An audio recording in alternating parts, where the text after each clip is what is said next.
JPS Techno Courses Medical Coding, SAP FICO, SAP ABAP, SAP Security. For contact.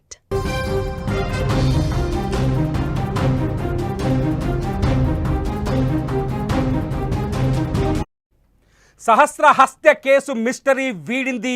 హంతకుడు ఎవరో కాదు, అదే కాలనీలో ఉండే ఒక 10వ తరగతి కుర్రాడని తేలింది. పక్కింట్లోనే ఆ కుర్రాడు ఉంటాడని కూడా బయటపడింది. ఇంట్లో 80,000 రూపాయల దొంగతనం కోసం వచ్చి అడ్డుకున్న సహస్రను అత్యంత దారుణంగా చంపేశాడని పోలీసులు కనిపెట్టారు. మొత్తానికి ఎవరైతే అనుమానితుడుగా ఉన్న 10వ తరగతి కుర్రాడున్నాడో అతన్ని అదుపులోకి రాత్రే తీసుకున్నారు. అదుపులోకి తీసుకొని విచారించి కొద్దిసేపటి క్రితమే ఎస్ఓటి పోలీసులు, కూకట్పల్లి పోలీసులు ఈ మిస్టరీని ఛేదించారు. 5 రోజుల పాటు హంతకుడి కోసం అనేక ప్రాంతాల్ని గాలించారు, అనేక మనుషుల్ని అనుమానించారు, ఇంట్లో ఉన్న వాళ్ళందరినీ విచారించారు. అయితే పక్కింట్లోనే ఈ కుర్రాడు ఉన్నాడని, ఈ 10వ తరగతి కుర్రాడు పక్కింట్లోనే ఉండేవాడని, రెగ్యులర్గా ఈ ఇంటికి వచ్చి వెళ్ళే కుర్రవాడేనని, ఈ ఇంట్లో కనిపించే కుర్రాడే కాబట్టి హంతకుడిని గుర్తించడం ఆలస్యమైందని పోలీసులు చెప్తున్నారు. 10వ తరగతి కుర్రాడు కనీసం కేవలం 15 ఏళ్ల వయసు ఉంటుంది. సహస్రతో పోలిస్తే సరిగ్గా 4-5 ఏళ్ళు పెద్దవాడై ఉంటాడు. ఈ 4-5 ఏళ్ల పెద్దవాడు 80,000 దొంగతనం చేయడం కోసం, సహస్ర ఇంట్లో దొంగతనం చేయడం కోసం వచ్చి అన్యాయంగా చిన్నారిని అత్యంత దారుణంగా వాళ్ళింట్లోనే ఉన్న కత్తితో పొడిచి చంపాడని బయటపడింది. అంతేకాదు ఈ 10వ తరగతి చదివే ఈ కుర్రాడు, అతని పేరు చెప్పడానికి లేదు, మైనర్, అతని పేరు చెప్పడానికి వీల్లేదు. అయితే అతను ఈ దొంగతనం ఎలా చేయాలనే ఒక స్కెచ్ కూడా రాసుకున్నట్టుగా తెలుస్తోంది. ఒక పేజీ మీద, ఒక పేపర్ మీద దొంగతనం, ఆ డబ్బుని ఎలా దొంగతనం చేయాలని ఒక పేజీ మీద ప్లాన్ ఆఫ్ యాక్షన్ రాసుకొని ఆ ప్లాన్ ప్రకారమే ఆ ఇంట్లో చొరబడి దొంగతనానికి ప్రయత్నించాడు. అయితే ఆ ఇంట్లో సహస్ర కూడా ఉంది, ఒక్కతే ఉందనే విషయం తెలియకపోవటం, ఇంట్లోకి చొరబడిన తర్వాత సహస్ర 11 ఏళ్ల వయసు కాబట్టి సహస్ర అడ్డుకునే ప్రయత్నం చేయడంతో సహస్రని అత్యంత పాశవికంగా 20 సార్లు చచ్చిపోయిందా అని కన్ఫామ్ చేసుకునే వరకు, చనిపోయిందని కన్ఫామ్ చేసుకునే వరకు అత్యంత దారుణంగా పొడిచి చంపినట్టు మొత్తానికి పోలీసులు బయటకు గుట్టును లాగేశారు. అన్యాయంగా ఒక పసిబిడ్డని 80,000 రూపాయల కోసం 10వ తరగతి చదివే ఒక కుర్రాడు ఇంత దారుణానికి ఒడిగడతాడని ఎవ్వరూ ఊహించలేదు.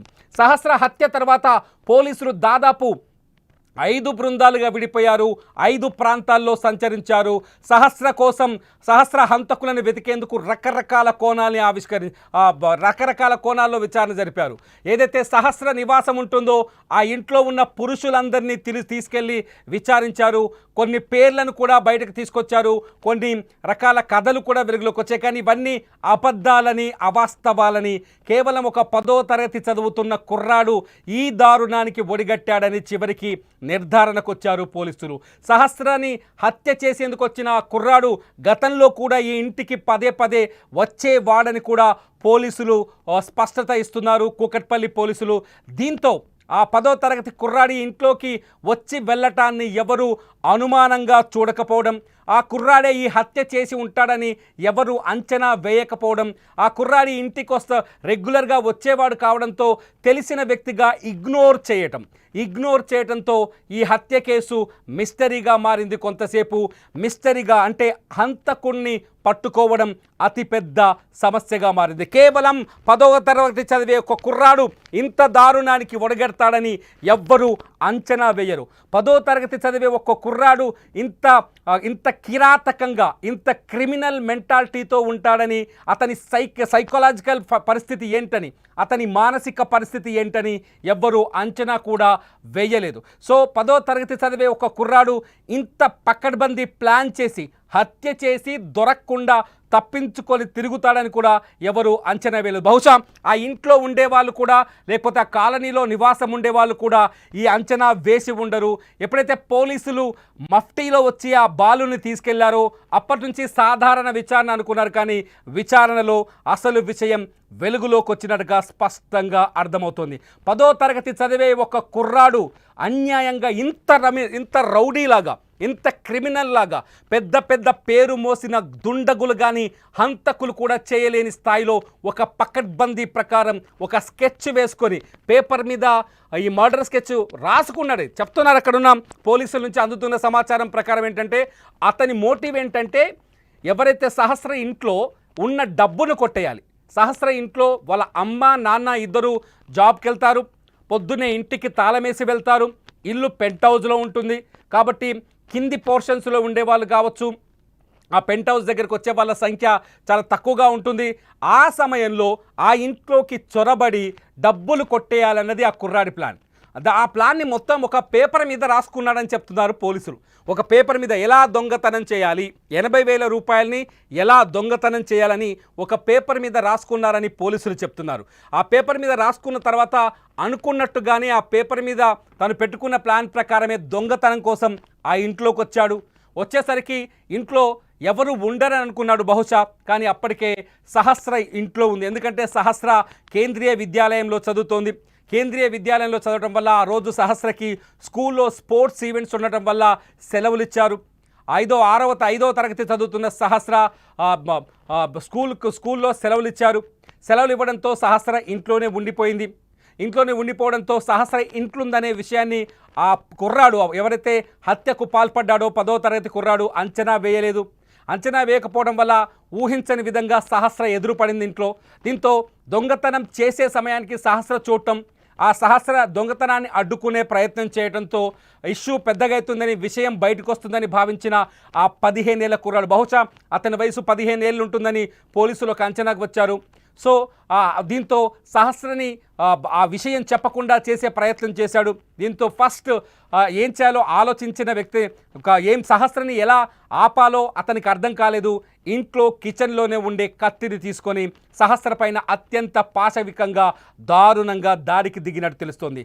సహస్ర ఒంటి మీద పోస్ట్ మార్టంలో కొన్ని కత్తి ఘాట్లను గుర్తిస్తే దాదాపు 20 వరకు 21 కత్తిపోట్లు ఉన్నట్టుగా తెలిసింది. 21 కేవలం మెడపైనే 14 సార్లు కత్తితో పొడిచారు. అంటే మెడ భాగంలో ఈ స్థాయిలో కత్తితో పడవడం అంటే వీలైనంత వేగంగా సహస్ర ప్రాణం తీయాలని, ఆమె ఊపిరి తీయాలని ఒక ఆవేశంలో అత్యంత దారుణంగా ఆ అబ్బాయి హంతకుడు అని చెప్పాలా ఇక్కడ, లేకపోతే మైనారిటీ తీరలేదు అతను, ఆ అబ్బాయి దాడి చేస్తున్నట్టుగా తెలుస్తుంది. సహస్ర గొంతు మీద 14 సార్లు పొడిచిన తర్వాత అప్పటికీ ఆమె చనిపోలేదని, ఆ బంగారు తల్లి ప్రాణాలు పాపం విలవిలలాడి ఉంటుంది. ఆ సమయంలో ఆ బంగారు తల్లి ప్రాణాలు విడవలేదని మళ్ళీ కడుపులో పొడిచినట్టుగా తెలుస్తుంది. సహస్ర మంచం పైనే పడిపోయింది. మంచం పైనే సహస్రాన్ని కత్తితో పొడిచి ఆమె చనిపోయిందని నిర్ధారించుకున్న తర్వాతే ఆ కుర్రాడు ఆ ఇంట్లోంచి వెళ్ళిపోయినట్టుగా పోలీసుల విచారణలో బయటపడింది.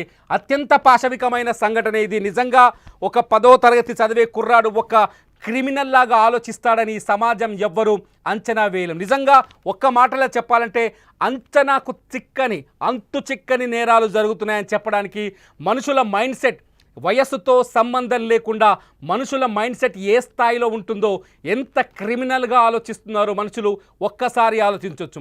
ఎందుకు ఒక 10వ తరగతి చదివే కుర్రాడి మనసు ఈ స్థాయిలో మారిపోవడం, ఒక హత్య చేసేంత ధైర్యం అతనిలో రావడం, ఒక అన్యాయంగా ఒక బాలిక ప్రాణం బలి తీసుకునేంత ఆలోచన అతనిలో రావడానికి కారణం ఏంటన్నది ఇప్పుడు అంతు చిక్కట్లేదు. మొత్తానికి సహస్ర హత్యకు కారణం ఒక 10వ తరగతి కుర్రాడని స్పష్టంగా అర్థమవుతుంది.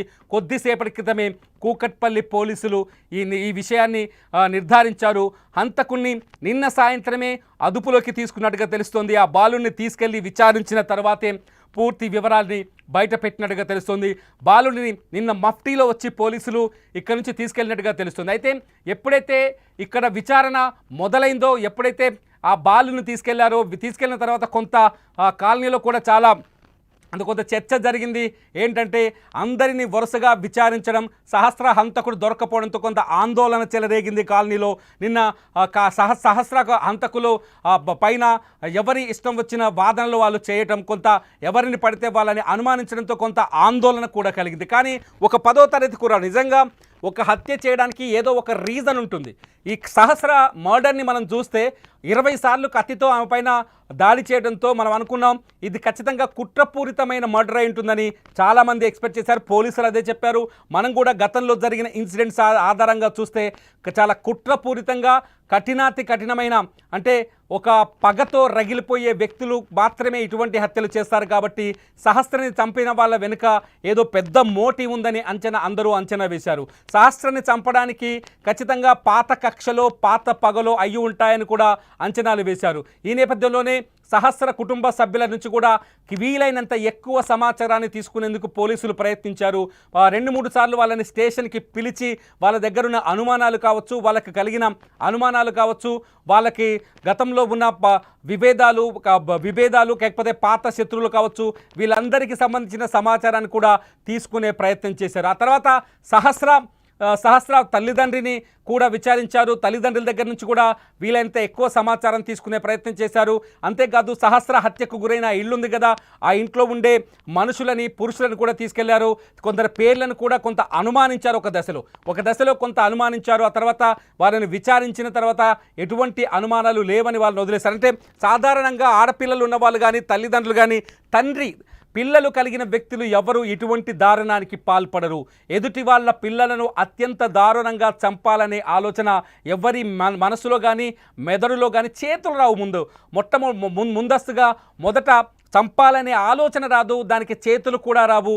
అవసరమైతే నేరం దొంగతనానికి వచ్చిన వ్యక్తి అయినట్టు దొంగతనం చేసి వెళ్ళిపోయేవాడు. కానీ ఒక 10వ తరగతి కుర్రాడి ఎలా ఆలోచించాడు? అసలు ఎటుపోతుంది సమాజం అనే ప్రశ్నలు కలుగుతున్నాయి ఇక్కడ. 10th క్లాస్ చదివే కుర్రాడు ఇంత దారుణంగా 10th క్లాస్ చదివే కుర్రాడు 15 ఏళ్ల వయసులో ఇంత దారుణంగా ఆలోచించాడంటే అతని బ్రెయిన్ ఏమనుకోవచ్చు, అతని బ్రెయిన్ ఎలా ఉందనుకోవచ్చు, ఎట్లా ఆలోచించవచ్చు? 10వ తరగతి చదివే కుర్రాడికి డబ్బులు 80,000 రూపాయల అవసరం ఏమొచ్చింది? 80,000 రూపాయలు దొంగతనం చేయాలి, ఆ 80,000ని ఖర్చు పెట్టుకోవాలి, ఆ 80,000ని దొంగతనం ఎలా చేయాలో అని దానికోసం ఒక పేపర్ మీద స్కెచ్ చేసుకోవడం, ఆ స్కెచ్ ప్రకారమే ఇంట్లోకి చొరబడ్డ తర్వాత ఎదురుపడ్డ సహస్రని అత్యంత దారుణంగా చంపటం. ఒక మనిషిని కత్తితో పొడిస్తే చచ్చిపోతుంది అనే ఆలోచన అతనికి లేదా, లేకపోతే అతనికున్న అవసరం ముందు ఈ హత్య కూడా చాలా చిన్నదిగా కనిపించిందా? 15 ఏళ్ల కుర్రాడికి 80,000 రూపాయల డబ్బుల అవసరం ఏంటి? ఆ అవసరం ముందు ఈ హత్య కూడా అత్యంత చిన్నగా కనిపించింది అంటే ఆ కుర్రాడి మైండ్ సెట్ ఏ స్థాయిలో ఉందో అర్థం చేసుకోవచ్చు. ఎవరా 10వ తరగతి కుర్రాడు ఎందుకు ఈ పాపని చంపాడు అనేది ఇంకా పోలీసులు బయటపెట్టే అవకాశం ఉంది. అతన్ని మీడియా ముందు చూపించే అవకాశాలు చాలా తక్కువగా ఉంటాయి ఈ కేసులో. ఎందుకంటే అతను మైనర్ కాబట్టి అతన్ని మీడియా ముందుకు తీసుకొచ్చే అవకాశాలు చాలా తక్కువగా ఉంటాయి. పోలీసులు నిర్ధారణ చేసిన తర్వాత నేరుగా అతన్ని కోర్టులో హాజరుపరిచే అవకాశం ఉంటుంది. అతని కోర్టులో కూడా అత్యంత సీక్రెట్గా విచారించే అవకాశం కనిపిస్తుంది.